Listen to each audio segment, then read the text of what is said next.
She'd lost everything. Her husband, her child, her will to live. But as she stepped toward the edge, a voice behind her whispered two simple words. Not today. A single dad soaked in rain, holding his daughter's tiny hand. He never planned to be a hero. But what he did on that bridge didn't just stop a death. It lit a spark that would rebuild a life from the ashes. This is the story of a woman on the verge, a father who refused to walk away, and a little girl whose innocence pulled a stranger back from the edge. Before we continue, tell us where in the world are you tuning in from? We love seeing how far our stories travel. Daddy, why is that lady standing in the rain? Gabriel Hayes felt his 6-year-old daughter's small hand tighten in his as they approached the old stone bridge crossing Cedar Creek. The innocent question hit him like a punch to the chest, because he knew with the kind of certainty that comes from years of working construction sites where split-second awareness can mean the difference between life and death, that the woman gripping the bridge railing wasn't just standing there. She was deciding. Stay right there, baby, Gabriel said, his voice carrying a gravity that made Indy's eyes widen. He positioned his daughter behind one of the bridge's massive stone pillars, his heart hammering against his ribs. Daddy needs to talk to that lady for a minute. The rain had been falling for 3 straight days in their small Oregon town, turning everything gray and somber. But nothing was as gray as the way this woman stood at that railing, her auburn hair plastered to her skull, her thin frame trembling in clothes that clung to her like they were the only things keeping her tethered to this world. Gabriel had never been in a situation like this before.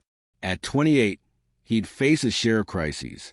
His wife walking out when Indy was 2, the sleepless nights wondering if he was enough, the constant juggling of work and fatherhood. But this was someone else's life hanging in the balance, and he had no idea what to say. Excuse me, miss. Are you all right? Her eyes were the kind of green that should have been beautiful, but they were rimmed red from crying, hollow with a kind of exhaustion that sleep couldn't touch. She looked like she'd been carrying the weight of the world for so long that her shoulders had forgotten what it felt like to stand straight. I'm fine, she said automatically, her voice terse and brittle. Just enjoying the view. Gabriel glanced down at the swollen creek below, its waters churning brown and angry from days of rain. The sound it made was violent, hungry, not the peaceful babble of summer, but something that seemed eager to swallow whatever fell into its depths. It's pretty rough down there today. Not much of a view in weather like this. The woman let out a laugh that had no humor in it, only pain. Rough seems appropriate somehow. That's when Gabriel noticed her hands. Her knuckles were white from gripping the railings so tightly, and there was a slight tremor running through her arms that had nothing to do with the cold. She wasn't just contemplating jumping. She was fighting not to. I'm Gabriel, he said, taking a small step closer. That's my daughter, Indy, over there. We were just heading to her dance practice. For the first time, the woman looked past him to where Indy stood behind the pillar. Despite the rain and her obvious distress, she managed to wave back when the little girl gave her a shy greeting. She's beautiful, the woman whispered, and something in her voice broke Gabriel's heart. You're lucky. I am. I agreed without hesitation. But luck doesn't seem to be treating you very kindly right now. The woman's composure cracked like ice under pressure. Tears began streaming down her cheeks, mixing with the rain, until Gabriel couldn't tell where one ended and the other began. Lucky? I don't even remember what that word means anymore. Gabriel waited. In his years managing construction crews, he'd learned that sometimes the most important conversations happen in the spaces between words. People needed room to decide whether they wanted to be heard. 3 weeks ago, the woman continued, staring down at the churning water. I had everything. The words came out in a rush then, like a dam bursting. I had my husband, Trevor, and my son, my beautiful 8-year-old boy, Jasper. We weren't rich. Trevor worked at the green elevator outside town, and I did bookkeeping for small businesses from home. But we had each other. We had hope. We had plans. Gabriel's chest tightened. The past tense in her words carried a weight that made his own struggles with single parenthood seem insignificant by comparison. Jasper was everything to me, she continued, her voice gaining strength as she spoke about her son. Smart, funny, kind to everyone he met. He wanted to be a veterinarian when he grew up because he said animals deserved to have someone who understood their hurts. The woman's voice broke completely. Then the fire. There was a fire at the elevator 3 weeks ago. An electrical malfunction. They said Trevor was working the night shift. He didn't make it out. Gabriel felt the words hit him like a physical blow. He glanced back at Indy, who was now drawing patterns in a puddle with a stick she'd found, completely oblivious to tragedy unfolding just yards away. "I'm so sorry," Gabriel said, meaning every word. "I can't imagine." But that wasn't the end. The woman continued as if she hadn't heard him. Her grip on the railing tightened even more. I thought at least I still had Jasper. At least we could grieve together, help each other heal. At least I could honor Trevor's memory by raising our son to be the kind of man his father was." Gabriel's stomach dropped. Something about the way she said it told him there was more coming, something worse. "Last Sunday," she said, her voice barely a whisper now, "Jasper had been asking to visit his grandfather's old farm since the funeral. Said he wanted to see the horses, that they might make him feel less sad about losing his daddy. So I drove him out there. The rain seemed to fall harder suddenly, drumming against a bridge with increasing intensity. The road was muddy from all this rain, just like today. I lost control of the car on a curve about 5 miles outside town. We slid into a ditch." She shook her head violently as if trying to dislodge the memory. "I woke up in the hospital 2 days later. Jasper." She couldn't finish the sentence, but she didn't need to. Gabriel understood, and the understanding nearly brought him to his knees. "They said he hit his head when we rolled," she whispered. "They said it was quick. They said he didn't suffer. But all I could think was that I killed him. I killed my own son, the only good thing left in my life after losing Trevor, and I destroyed it with my carelessness." "No," Gabriel said firmly, his voice cutting through the rain. "Accidents aren't anyone's fault. They're just terrible things that happen to good people." The woman, he still didn't know her name, laughed bitterly. "The insurance money from Trevor's death paid for Jasper's funeral. Can you imagine that? Using your husband's life insurance to bury your child. I've been evicted from our apartment because I couldn't work after the accident. No family to speak of. No job skills worth mentioning in this economy." She looked down at the churning water again, and Gabriel's heart nearly stopped. "I spent the last of my money on a bus ticket back to town yesterday, thinking maybe I could start over somehow, but I've been walking around for 2 days now, and I realize there's nowhere to start from. There's nothing left of the person I used to be. They say drowning is peaceful once you stop fighting it." She added so quietly Gabriel almost missed it. That's when Indy's voice cut through the rain like a lifeline. "Daddy." His daughter's small voice carried a concern that seemed far too mature for her 6 years. "Is the lady sad? She looks like how I felt when my goldfish went to heaven." Gabriel's heart lurched, in all his focus on the woman's crisis. He'd forgotten that his daughter was watching this unfold. But Indy's innocent observation seemed to reach something in the woman that Gabriel's words hadn't touched. The woman turned toward Indy, and for the first time since Gabriel had approached her, something resembling warmth flickered in her eyes. "Yes, sweetheart," she called back, her voice gentler now. "The lady is very, very sad.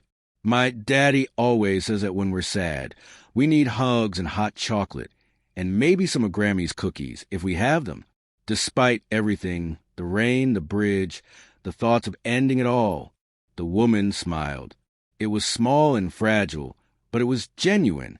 "Your daddy sounds very wise." Gabriel seized on this moment of connection, like a drowning man grabbing a rope. "She's right about the hot chocolate. There's a little cafe just down the street from here. Nothing fancy, but they make the best hot chocolate in town. Would you like to join us just to get out of this rain for a while?" The woman stared at him with such surprise that Gabriel realized she probably hadn't received a genuine invitation for human companionship in weeks. "I don't have any money," she said quietly, as if admitting some shameful secret. "My treat," Gabriel said quickly. "Consider it a favor from one parent to another," he paused, then added with careful honesty. "Or from someone who's been helped by strangers before to someone who could use help now." The woman studied his face, searching for something. Maybe pity or the kind of false charity that comes with strings attached. Whatever she was looking for, she apparently didn't find it because her expression shifted from suspicion to something that might have been hope. I don't understand why you care. You don't even know me. I'm nobody. A stranger who's lost everything. Gabriel thought about his own darkest moments. The nights after Melissa left when he'd sat in his truck in the driveway, crying and wondering if Indy would be better off with someone who had their life together. The times he felt so overwhelmed and alone that he questioned every decision he'd ever made as a father. Maybe because I know what it feels like to think you're drowning even on dry land, he said quietly. And maybe because my daughter is watching, and I want to learn that we don't walk away from people who are hurting. He gestured toward Indy, who had now moved on from stick drawing to making faces at her own reflection in a puddle. Besides, she's been talking about this dance recital for weeks, and frankly, I could use another adult to help me understand why glitter is apparently a food group in the ballet world. That got a rail laugh from the woman. Small but real. Not today, Gabriel said softly, understanding somehow that this moment was balanced on a knife's edge.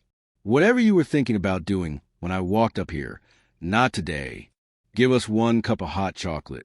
Give India a chance to tell you about her butterfly costume. Give yourself 1 more day to see what tomorrow might bring. The rain continued to fall, but something in the air between them shifted. The woman's death grip on the railing loosened just slightly. I don't know how to keep going, she whispered, and Gabriel heard a lifetime of exhaustion in those 7 words. You don't have to know how. You just have to try. 1 day at a time. 1 cup of hot chocolate at a time. 1 conversation with a 6-year-old who thinks glitter should be its own food group. The woman closed her eyes, and Gabriel could see the war being fought behind her expression. Finally, she took a step back from the railing. Okay, she said simply. Just for the hot chocolate. As they walked toward the cafe, something magical happened. Indy, with the fearless social instincts that only children possess, slipped her small hand into the woman's larger one without hesitation. What's your name? Indy asked as they walked. I'm Indy Hayes, and I'm 6 3/4 years old. I'm going to be a butterfly in my dance recital on Saturday. Rosalind, the woman said, and Gabriel realized it was the first time she'd introduced herself. Rosalind Kraft. And I think being a butterfly sounds absolutely wonderful. Do you want to come see me dance? Indy asked with a casual invitation, giving that children excel at. My daddy says I'm really good, but daddies have to say that, so I need other people to tell me if it's really true. Gabriel watched Rosalind's face as she looked down at his daughter. Something was happening there. Some kind of healing that he didn't fully understand, but recognized as important. I would love to see you dance like a butterfly, Rosalind said, and Gabriel heard something in her voice that hadn't been there before. Not quite hope yet, but maybe the distant possibility of hope. The cafe Gabriel had mentioned was a small place called Mabel's, run by an elderly couple who'd been serving coffee and comfort food to Cedar Falls residents for 30 years. The bell above the door chimed as they entered, and Gabriel felt a wave of warmth wash over him, not just from the heating, but from the way Mabel herself looked up from behind the counter and smiled. Gabriel Hayes and Miss Indy, Mabel called out. You two are soaked through. Get yourselves over here by the heater. Thanks, Mabel, Gabriel said, guiding Rosalind and Indy toward a corner booth near the large window. We like 3 hot chocolates, and maybe some of those cookies, if you've got them. With extra whipped cream, Indy added, bouncing slightly in her seat. As Mabel bustled off to prepare their order, Gabriel found himself studying Rosalind in the warm light of the cafe, away from the bridge in the rain. She looked younger somehow, though the grief was still etched into every line of her face. You know, Gabriel said carefully, my landlord just mentioned yesterday that the apartment upstairs from mine is vacant, and Mabel's been looking for help since her last waitress moved to Portland. It's not much, but Rosalind stared at him with an expression of complete disbelief. Why? She asked, her voice barely above a whisper. Why would you do this for a complete stranger? Gabriel glanced at Indy, who is now giving Rosalind a detailed explanation of her butterfly costume, complete with dramatic arm movements to demonstrate her dance moves. For years ago, Gabriel said quietly, My world fell apart. My wife decided she wasn't ready for the reality of being a mother, and she left. Just packed her bags one day while Indy was napping and walked out. No note, no explanation that made sense, just gone. Rosalind's expression softened with recognition. The look of someone who understood what it meant to have life pull the rug out from under you. I was a mess. Gabriel continued, working construction during the day, trying to figure out single parenthood at night. One evening, I was at the grocery store with Indy trying to figure out how to buy diapers with food stamps because pride doesn't keep your kid clean, you know. He smiled at the memory, though it had been anything but funny at the time. This woman in line behind me saw what was happening. I was counting change. Indy was crying because she was tired, and I was about 2 seconds from having a complete breakdown in aisle 7. This stranger, I never even learned her name, slipped me a $20 bill and said, "We all need help sometimes." Gabriel looked directly at Rosalind. I never got the chance to pay her back, but maybe this is how it works. Maybe we don't pay back the person who helped us. Maybe we pay it forward to the next person who needs it. Rosalind was quiet for a long moment, watching Indy demonstrate a particularly elaborate butterfly spin. "I killed my own child," she said suddenly, her voice flat. "How do you come back from that?" "You didn't kill anyone," Gabriel said firmly. "You were in an accident, a terrible, heartbreaking accident that took away the most precious thing in your life. But you didn't kill your son any more than your husband killed himself by going to work that night." Tears started flowing again, but these seemed different somehow. Not the desperate tears of someone ready to give up, but the cleansing tears of someone finally allowing themselves to grieve. "Jasper would have wanted you to keep going," Gabriel continued gently. "Kids, they love so purely, so completely.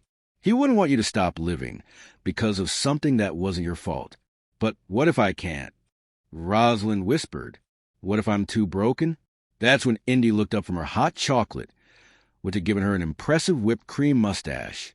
"My daddy was really sad when Mommy went away," she said with the brutal honesty the children specialize in. "He used to cry at night when he thought I was sleeping, but then he learned how to make pancakes shaped like butterflies, and now we're happy most of the time." Gabriel felt his throat tighten with emotion. He thought he'd been hiding his grief better than that. "The point is," Indy continued, oblivious to the impact of her words, "being sad is okay, but you can learn new things that make you happy again, like butterfly pancakes or hot chocolate with extra whipped cream." Rosalind laughed through her tears, a sound Gabriel was beginning to treasure. "Butterfly pancakes, huh?" she said to Indy. "That sounds pretty amazing." "Daddy can teach you," Indy said with enthusiasm. "He's really good at making them now, but the first ones look more like blobs." Gabriel felt heat rise in his cheeks. "Thanks for that, kiddo." As they sat in that warm cafe with rain pattering against the windows and the smell of coffee and cinnamon in the air, something shifted. Not dramatically, not with trumpets and fanfare, but quietly, gently, like the first green shoot pushing through winter soil. Rosalind began to tell them about Jasper, not just the tragedy of his death, but the joy of his life, how he used to collect smooth rocks from the creek behind their house and paint them with tiny faces. How he once tried to give their cat mouth-to-mouth resuscitation after it had been sleeping so soundly he thought it was dead, and how he had insisted on wearing his Superman costume to the grocery store because heroes should always be ready to help.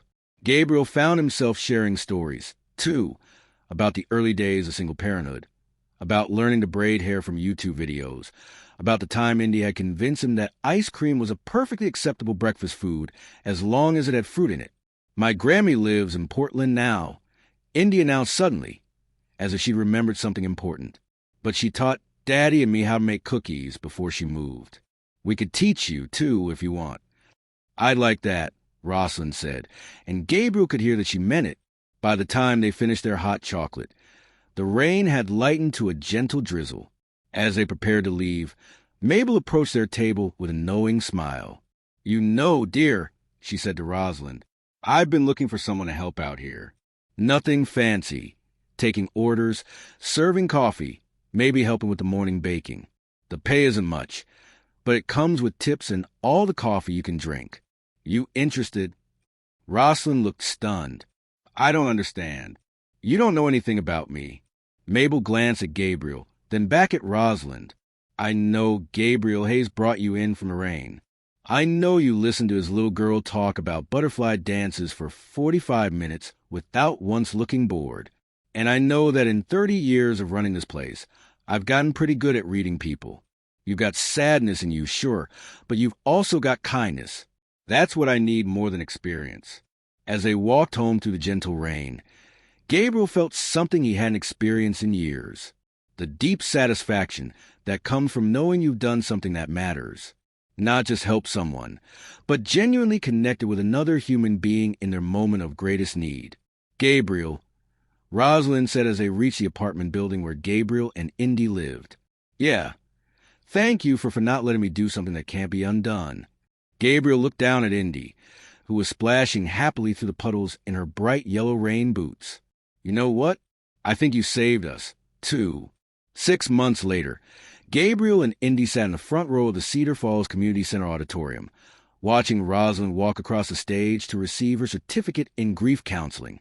She had thrown herself into the program with the dedication of someone who had found their purpose, learning that sometimes the people who have experienced the deepest pain are the ones best equipped to guide others through it. The woman who had once stood on a bridge contemplating ending her story had instead chosen to help others rewrite theirs.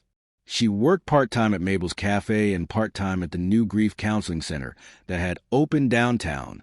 And while she would always carry the memory of Trevor and Jasper, she had learned that love doesn't end with death.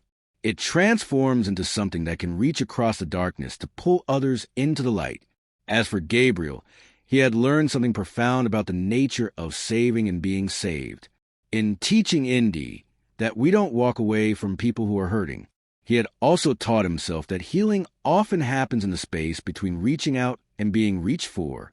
The bridge still stands in Cedar Falls, and people still cross it daily on their way to work, to school, to the ordinary business of living.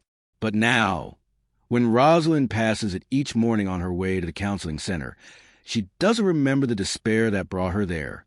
Instead, she remembers a moment when a single father and his little girl reminded her that every ending is also a beginning if we're brave enough to turn the page. And sometimes on rainy days like the one when they first met, she stops on that bridge and looks down at the water below, not with thoughts of ending, but with gratitude for the moment when 3 simple words, "Not today," became the first words of the rest of her life. Because that's the thing about hope. It doesn't always arrive with fanfare and bright lights. Sometimes it comes quietly, wearing work boots and holding the hand of a 6-year-old who believes that butterfly pancakes can fix anything. Sometimes it arrives exactly when we need it most in the form of a stranger who refuses to walk away. If this story touched your heart, I want you to remember something. You have the power to be someone's Gabriel. You have the ability to say not today to despair, to offer hope to someone who has forgotten what it looks like. It doesn't require grand gestures or perfect words. Sometimes it just requires showing up, staying present, and refusing to let someone face their darkness alone. Have you ever been in a situation where you had to choose between walking away and reaching out? I'd love to hear your story in the comments below. And if this video reminded you that there's still good in the world, please share it with someone who might need that reminder today. Don't forget to subscribe to Everbell Stories for more tales of hope, humanity, and the incredible power we all have to change each other's lives, one small act of courage at a time.